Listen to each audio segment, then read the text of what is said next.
যাকে বলে একেবারে হাতে নাতে ধরা, ঠিক তেমনভাবেই অমুসলিম এক দেশের বন্দরে ধরা খেয়েছে সৌদি আরবের একটি জাহাজ।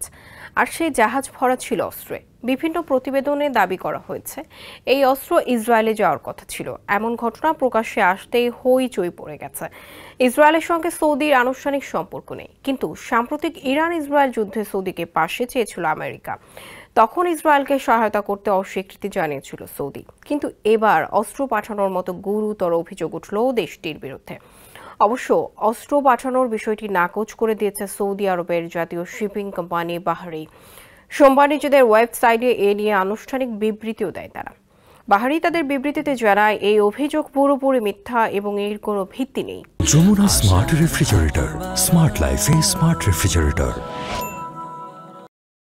এমনকি কোম্পানিটি জোর দিয়েই বলেছেন, ফিলিস্তিনিদের অধিকারের প্রশ্নে সৌদি আরব পুরোপুরি প্রতিশ্রুতিবদ্ধ। এছাড়া স্থানীয় আন্তর্জাতিক আইন এবং সামুদ্রিক পরিবহনের নিয়ম নীতিও তারা মেনে চলে বলে জানিয়েছে বাহরি।